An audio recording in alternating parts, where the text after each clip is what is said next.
We have been lending Bitcoin since before BlockFi, Celsius, Uh-huh. FTX, and like we have never had a credit loss with our Bitcoin. Really? Okay. And part of the reason is just as you say, which is like there are no safe 10% yields in Bitcoin. There's all these tragic stories of people, they die, their wife doesn't know how to get their Bitcoin. Yeah. So we're under like a legal regulatory obligation to make sure your beneficiaries get your Bitcoin. And unlike some other lending solutions, there's no margin calling because you're borrowing in Bitcoin. It's your own Bitcoin. Yeah. It's your own Bitcoin, and you really we net it out when you die. So we don't actually expect people to pay back. We expect you to like put in a Bitcoin, you borrow out a third of a Bitcoin in 20 years, you buy a house, and then eventually you just die. Unfortunately, but it'll eventually happen. How did I get Sam Altman to invest in a Bitcoin business? Is we said we want to serve 1 billion people, and like that is 5 or 6 times as many people as like have life insurance in the world right now. So that has been our vision from the very beginning, is to move down market. Imagine that Bitcoin, today it's worth 100,000. I'll just like round. In 10 years, it might be worth $1 million, $10 million, and you can borrow that value out of the policy tax-free.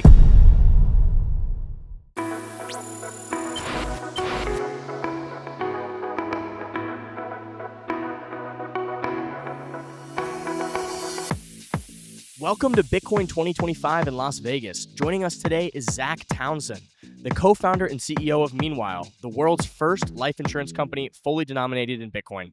Zac's journey has taken him from working on civic innovation under Cory Booker to building Bitcoin-native financial infrastructure regulated in Bermuda, backed by Silicon Valley and designed for the long term. His mission, to reshape intergenerational wealth using the hardest money on earth. Welcome, Zac. Thanks, happy to be here. So tell us a little bit about your company. Oh, great. Yeah, Meanwhile is a life insurance company, and that probably sounds pretty boring because, like, who cares about life insurance? But, life insurance is this critical financial service. It's one of the oldest savings products in the world. And I think for a lot of people, the cool thing about it is there's a lot of tax benefits and tax privileges to life insurance. So our company is entirely denominated in Bitcoin. So it's regulated, it's licensed by the Bermuda Monetary Authority, and that is a legit person to be licensed and regulated by. It's like the insurance capital of the world. Oh, wow. A lot of big insurance companies are based there. And then we are just in Bitcoin.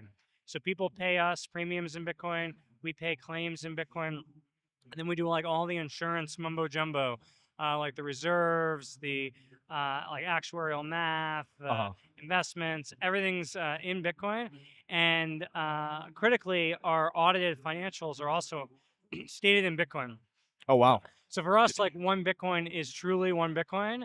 And we just help people, plan their lives, save for their kids or their loved ones through life insurance and Bitcoin.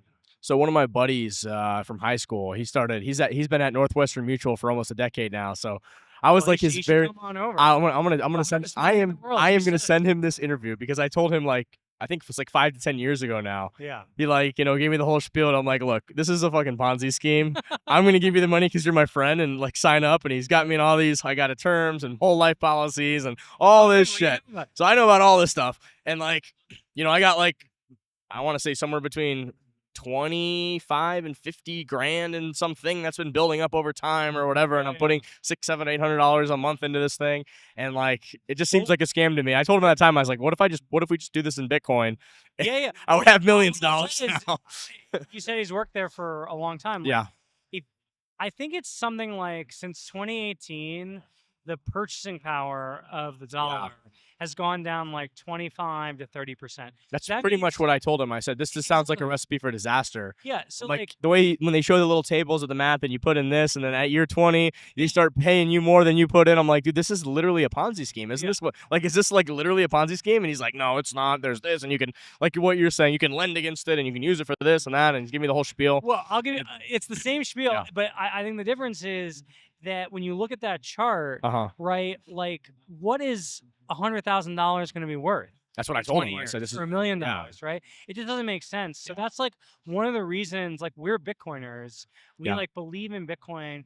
As you said, it's hard money, but also as like a global decentralized store of value outside the control of any government, right? Yeah. So if you're if you're in um if you're in the US, right, and you buy one of these policies from Northwestern Mutual, then what are you really saving for your kids? Like, even if you buy $1 million Yeah. of coverage or $5 million of coverage, like, again, the purchasing power has gone down by 20% Yeah. in the last like 7 years, and you're gonna live another 40 or 50 years. Yeah.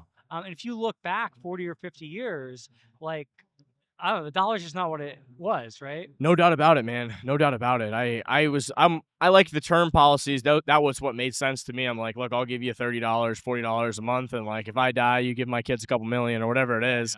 He really pushed on those whole universal and these other policies. I think it was good. You know, you get commission from that, right? So I was like, all right, I'll do this for you. Sounds like a fucking Ponzi scheme, but I'll do it for you.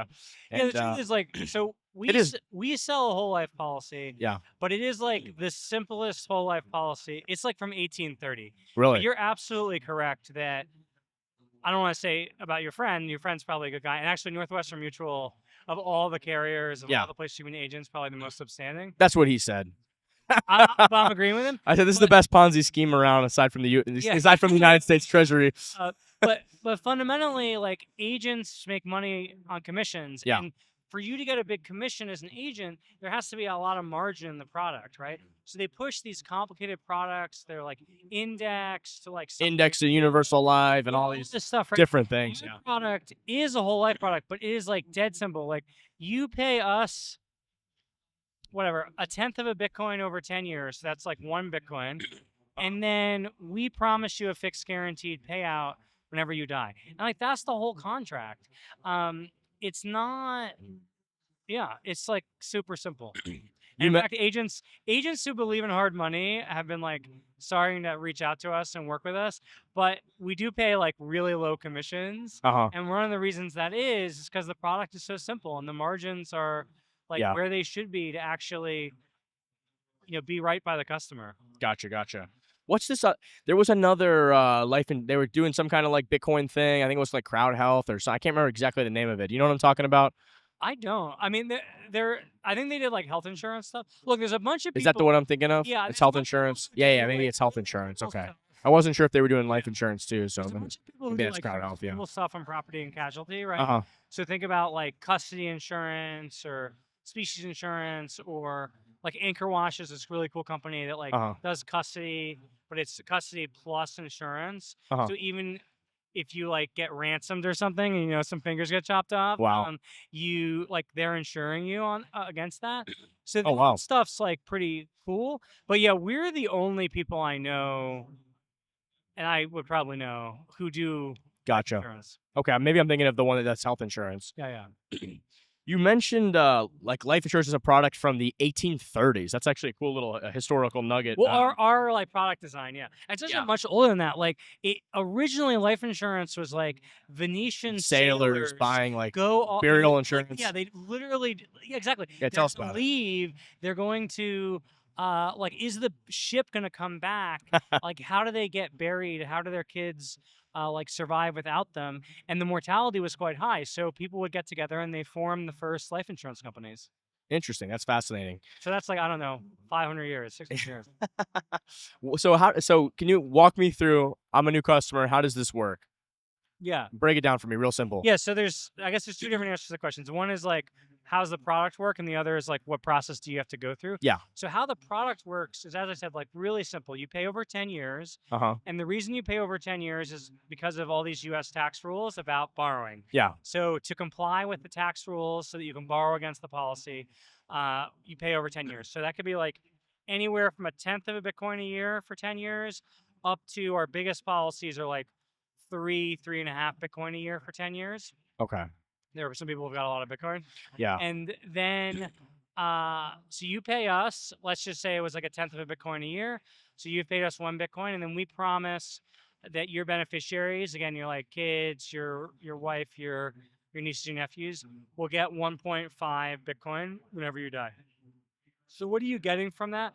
One, you're getting literal protection, right? So you get hit by a bus, you've only put in a tenth of a Bitcoin, your kids get 1.5, right? The second thing is that we're turning that 1 into 1.5, and we can talk more about how we do that, but basically we lend Bitcoin over collateralized Yeah. by people, and we get yield on it. Very low yields, but like a little bit of yield. Even if you could do that, That compounds over time, though. that Obviously, compounds that's the over whole time. point, yeah. And if you were doing it, you'd owe income tax every year Yeah. because it'd be interest income. So it's like in this wrapper. It's one of the oldest games in town. I mean, we're talking about this from the 1830s, right? So there's all these tax laws and stuff that benefit the incumbents, whether it's real estate or life insurance, and that's just part of the game. It's interesting because like the reason that life insurance, there's like a real reason there's a tax benefit, which is like you don't want widows and orphans to starve. Yeah. So No, it makes perfect sense. I'm not against it. I'm not against any tax. Yeah, exactly. But that's I'm anti-tax personally. Exactly. Let's keep it minimal as possible. Fair, minimal, easy. Tax free. As you mentioned, you can borrow against the policy. And what's cool about that is it's in Bitcoin. Yeah. So imagine that Bitcoin, today it's worth 100,000. I'll just like round. In 10 years, it might be worth $1 million, $10 million. And you can borrow that value out of the policy tax free because you haven't held that Bitcoin. So most importantly, you wouldn't owe capital gains tax. Yeah. So that's why we have people who even like have like thousands of Bitcoin, they buy a policy because they're like, oh, if I'm going to need to liquidate some of my Bitcoin to buy a house or whatever, like this is the right way to do it. Yeah. And unlike some other lending solutions, there's no margin calling because you're borrowing in Bitcoin. It's your own Bitcoin. Yeah. It's your own Bitcoin, and you're really we net it out when you die. So we don't actually expect people to pay back. We expect you to like put in a Bitcoin, you borrow out a third of a Bitcoin. Yeah. In 20 years, you buy a house, and then eventually you just die, unfortunately, but it'll eventually happen. And then your kids just get a third of a Bitcoin less, right? Plus interest. So you're sort of just... What's the interest look like when you're borrowing against it? And that's something that's a revenue stream for you guys, that little interest spread? Yeah, we actually just charge exactly what we make in general. So the way the policy works is we're basically guaranteeing users 2% returns, and we get about 3% returns in Bitcoin. And then when you borrow, it's the same thing. You pay us 3%, but you're still compounding the 2%. So we're like still getting that 1% spread. Gotcha. And that's how we price everything. And then the last thing I'll say is like, it depends who you are, but there's all these tragic stories of people, they die and like their wife doesn't know how to get their Bitcoin. Yeah. So we're under like a legal regulatory obligation to make sure your beneficiaries get your Bitcoin. Wow. So we have people who just like do it for legacy management, key management. Like, yeah, you should. It's another way to diversify custodialship. That's right. what I've been telling people. People have like Ledger. We have some people who like self-custody, and then we have some people like buy some. It's honestly brilliant. That's what everyone's like, oh, how do I self-custody everything? I was like, it's super important that you learn how to do that, but there's other risks associated with that, like getting your fingers chopped off, or you know what I mean? Like you forget, you lose your seed phrase, and that happens to people all the time, right? So I like to think about it as there's all these different forms of custody, and you should blend that, right? That's right. Maybe you can do majority don't want to have all your eggs in one basket. You don't have all your like self-custody. I don't know. You don't want to have all your sats in one stack. Exactly. That's the way I think about it. Trademark. And then you might use like, I don't know, Casa or Unchained or whoever, and then like we're seeing a lot of people like we're the third solution. Yeah, even MicroStrategy, have some there too. Have some, in the ETF. Have some in a hot wallet, right? You're going around in El Salvador and you can spend it on Lightning, or you know what I mean? Like have all these different things, right? Yeah. But and then from a practical perspective, it's super easy. You go to our website.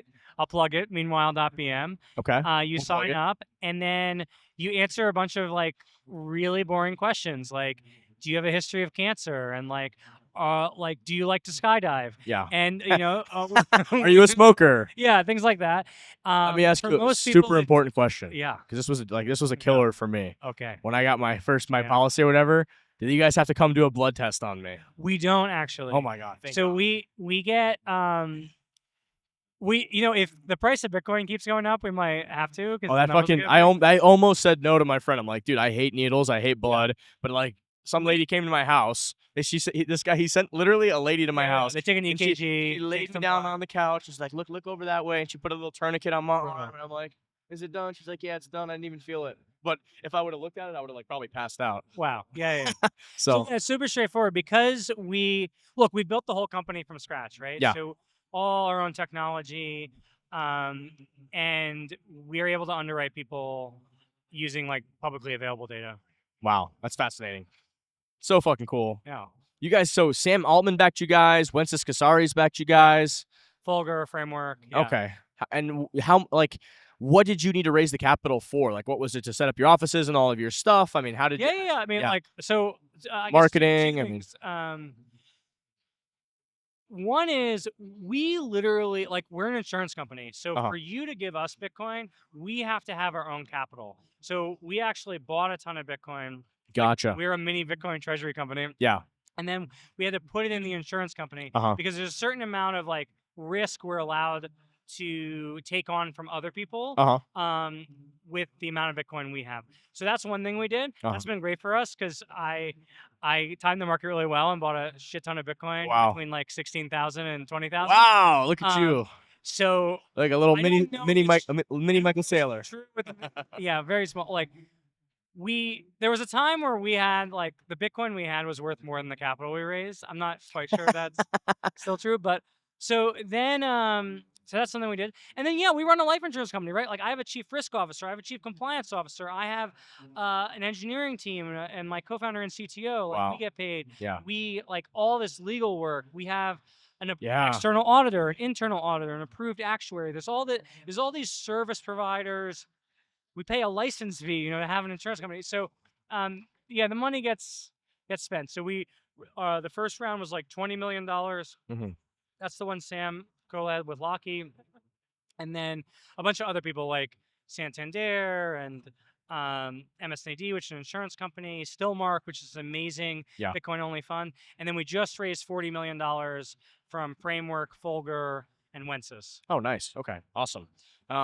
Let me ask you a question about the risks of lending out the Bitcoin. I know that was such a huge thing last cycle, and I was, I had family members coming to me and like showing me Celsius, and I'm like, guys, this is fishy as fuck. If you're getting these kinds of yields, like they're fucking like YOLOing this money. Like who knows what's happening? Like you're getting compensated for an insane. There's no real 12%, 13%, 8%, like 9%. Like it looks extremely fishy, extremely suspect. Yeah. And like, the reason they're paying this is because they're taking a lot of risk, right? So just be aware of that. We have been lending Bitcoin since before BlockFi, Celsius, FTX, and like we have never had a credit loss with our Bitcoin. Really? Okay. And part of the reason is just as you say, which is like there are no safe 10% yields in Bitcoin. Yeah. We work. I mean, that's the point. You're getting 10%. Yeah. You know what I mean? Yeah, exactly. Like, so we work really hard to hit the 3%. And I'll tell you, actually, the number one trade we do, which is just a different tax arb, is there are lots of people in the world who have low tax basis Bitcoin. So they bought Bitcoin at $1,000. They mined it at $10 or whatever. Yeah. So you can't do anything with that Bitcoin. Hey, you're gonna pay massive capital gains. Massive capital gains. So you want to like pivot into MicroStrategy, or I don't know, you want to do crazy DeFi shit. You want to like go do Babylon or LBTC or whatever. You can, or whatever Pendle allows you to do with Bitcoin. So you can't do any of that stuff because you take a haircut of a third of your Bitcoin right off the top, right? Yeah. So we have a trade where you send us low basis Bitcoin. We keep it in custody in a wallet that you can see. Yep. And then we send you high basis Bitcoin. And it's in a repo, which isn't a taxable event. We've had like a law firm write us a legal opinion, but it's a really long-term repo. So basically, we charge 3% because that's our target yield. Yep. You send me, I'll do the huge number just to make the math simple. You send me 100 Bitcoin, I send you 97. This is so wild. And then in a year, you just send me another 3 Bitcoin if you want to roll. And the whole point actually is the classic thing where you should hold, borrow, hold, die. I don't, whatever the order is. So the point is that people can just we got to get Brian Johnson over here so we don't have to do the last one. You don't have to die. Well, look, the best thing of start a life insurance company. My dream is that immortality is discovered. Okay, that's like. Then you never have to pay out. Then you never pay out. Well, this may be the asymmetric investment of the decade. Yeah. Or of the century, right? Exactly. If we are truly the first generation that doesn't die, I mean, you guys are going to be just rolling in it. There'll be accidental death insurance, but yeah. A little bit accidental. Anyway, the number one trade we do is fully collateralized. Someone sends me 100 Bitcoin, I send them 97, and it's just like another tax arb. Yeah. But look, we do other things. We're super safe, like big institutional counterparties that you know the name of. Some of them are public, some of them have credit ratings. And the thing that we do is we actually negotiate like credit agreements. So think like 100-page documents, covenants, collateral, like seniority. So you mean you're not just like giving it to Three Arrows Capital to go Correct. gamble in Correct. wherever they're gambling Yeah, from. yeah, exactly. This is take 50x long perps on BitMEX or whatever. Yeah, it's a good way to run the like. Look. I'm gonna say something super selfish. Oh my which goodness. is like, I believe in this business, and like Yeah. I'm gonna make a shit ton of money. I And can you see know that. who, like, doesn't have a shit ton of money is Zach Prince. No Yeah. offense. Like, Is this- so I actually talked to Zach, and he seemed like a reasonable guy. So I'm trying to figure out where he went wrong, because when I was looking at the three of those businesses, Nexo, BlockFi, and Celsius, it was like Celsius and Nexo were like insane, clearly scams. But I'm like, I watched Zach, I talked to him a little bit, I'm like, this seems a little bit more credible, right? Yeah. Like, and I had a small amount of capital that I was like, I looked at the three, I'm like, okay, this one looks the most legit. Yeah. The yields are less. Like, it seems more reasonable. Zach was walking around talking. So what are your thoughts there? Like, why he just was very unsophisticated in what they were doing? No, I mean, look, like, I don't want to. Yeah. Like, No, I mean, say it. Say what you're going to say. Yeah, I mean, obviously the company failed. A lot of people lost money, but Yeah, I'm just saying, like, I don't know. Like, I don't know Zach, Yeah. but what I can say. I mean, that one guy, the Mashinsky guy, he was clearly just yeah, is I fucking think there was criminal, but incentive. They wanted to go public. uh-huh. So they needed more revenue. Yeah. And you know what a great way to have revenue is to make loans. Yeah. And then you get these loans out the door, and it's short-term thinking. And look, Yeah. I know it's could sound like corporate bullshit, but like our number one, like the only value we talk about internally is long-termism. Yeah. Because like we are making promises to our customers for decades, and they like couldn't keep their promises to customers for months. Yeah. No, Like, you're not that's wrong. a fundamental difference. And Yeah. I don't look. I think we're seeing. Look, I've played around with meme coins as much as the next guy. Of course. But like there are Ponzi schemes, there's Yeah. scams. Of But course. there's also like people building legit businesses, and like I believe that Bitcoin is going to be here in 50 years. It's going to be here in 100 years. Yeah. It's going to be a store of value, and like Yeah. we are building a business, like for that kind of timeline. And there's a lot of people who are like, I can make a lot of money this Really month, quickly. Yeah. this year. Yeah. And you know, it's because some people like have look, if you bought Bitcoin in 2012, and I know a lot of those guys, like they've made a lot of money really quickly. Yeah. So it can seem like there's an easy path, but Of like course. that was, I think, a pretty unique moment. Yeah. And, now I think the way I think to make money in Bitcoin is either you can be a really amazing trader, which I'm not. Yeah. Or you can like build. And 98% no one is. of people are not that. Yeah. So like, if you think you're gonna do that, you better like give up your whole life and like study it and do it Yeah. and be able to like Yeah. go against your emotions, Like, if I knew because what the price of Bitcoin was Yeah. going to do tomorrow, I'd Exactly. be trading. Yeah. I don't. I know the price. I know that Bitcoin will be worth more or in the next decade. Yeah. 2 decades, 3 decades, 4 Yeah. decades. So I built a business around that. I love it. I love it, Zach. I love it. In your opinion, what do you like? What could have BlockFi done differently? Do you think they just didn't really understand what they were doing? Do you think like they just didn't do due diligence? I mean, how would you have handled that situation if you were Zach Prince? What mistakes did they make? So people that are thinking of forming companies around this in the future can learn from those mistakes. An old joke about running a credit business, which is it's easy to get money out the door. It's the getting it back that's hard. And that's just fundamental. I think look, I mean, they also ran a bank. They ran this people would deposit Bitcoin and they were offering yield. That's another thing about running a life insurance company is like life insurance companies have really long durations. Like you pay us premiums in Bitcoin and we know that it's going to be there for decades. So look, I think running a bank without the guarantee of the federal government is really hard. I'm not sure there'll ever really be a Bitcoin bank. And I think that they were undisciplined about credit. I know some people who were there on the credit team and like they got demoted, they got fired when they like didn't want to do a deal. Really? With the Celsius. I think all the incentives in the corporate culture were to like get money out the door. Yeah. And That fast-paced kind of short-term thinking culture. Yeah, that's pervasive in our industry still. I mean, you can't deny it. I like even in my business, I've got a parent company. We deploy our own capital. We're doing mining. We're doing compute stuff. And that's with our own money. But recently, we've started doing these curated setups because people come to us and like they have money, they want to like deploy into mining and do different things. we have it set up and structured in such a way now that, we do these individualized LLCs for partners.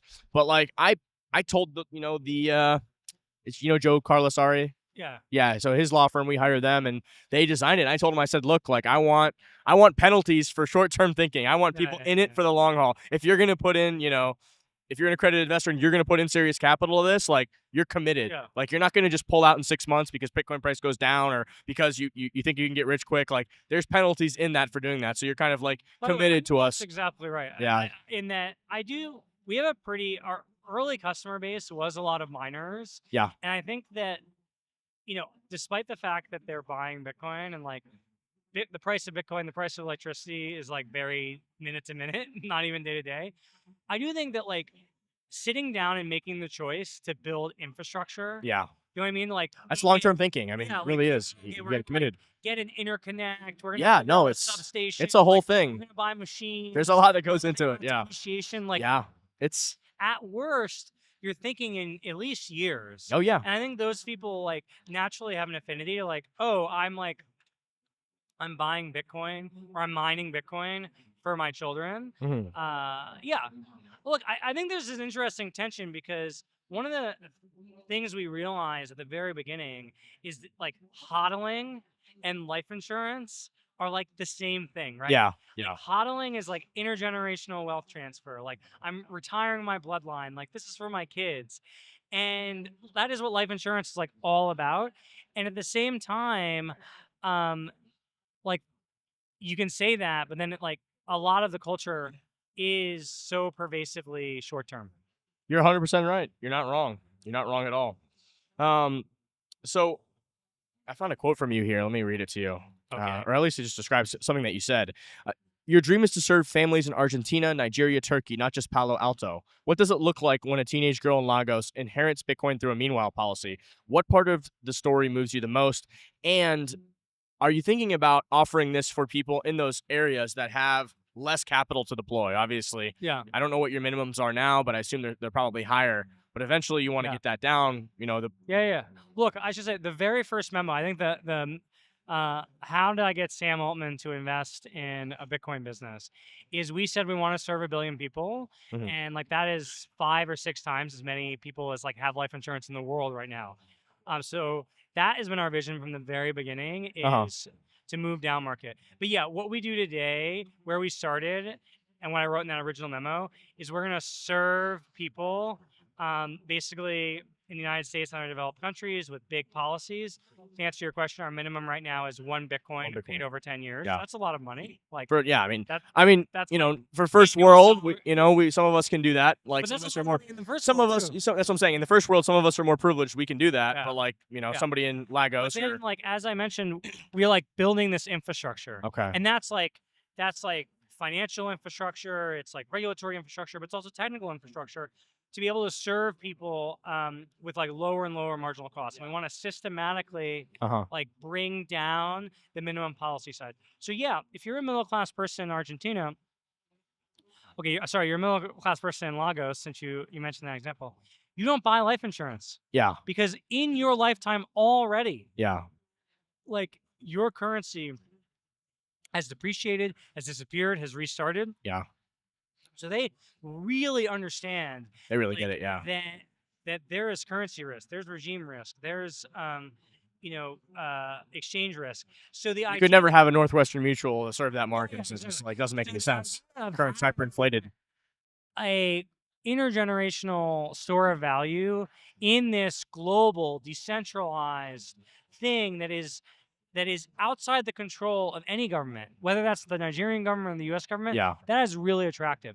So I think what that person is thinking is like, I want to save, I want to protect my daughter, my children, as you pointed out, and Bitcoin is a more durable store of value than all my other options. And yes, the ultimate dream is that we'll start denominating our policies in Satoshis, and that you could buy 1,000 Satoshi policy or a 10,000 Satoshi policy. And that's like quite small today, but could be quite large in the future. Yeah, as we've seen, Bitcoin has been the best performing asset in all of human history. So your minimum was 5 Bitcoin and went down to 1. Is that accurate? The minimum's 1, yeah. The minimum's always been 1. But yeah. Okay. We actually were talking the other day about how when we set the 1 Bitcoin minimum, Bitcoin was at like 35,000. So okay. have to, lower it down. reset it again. Yeah, that would be cool. But right now it's 1 Bitcoin. Okay. Gotcha. Any other closing thoughts that you have that you want to share with us? Anything you can think of? Yeah, I mean, I think like, look, we understand that we're just very straightforward with what we're doing. Like, we have the audited financials. Like, we understand that people don't love inherently, right? Like, you're sending your Bitcoin to a centralized counterparty that has a history of failure. You know, we put it in a big pile of Bitcoin with everyone else's Bitcoin. We lend it out to other people. Yeah. But we are believers that Bitcoin is not just like gold in the ground. It is like money in the world. And for that to be true, there's going to be financial institutions like ours. There's going to be capital markets. There's going to be debt capital markets. There's going to be like countries that are settling things in Bitcoin.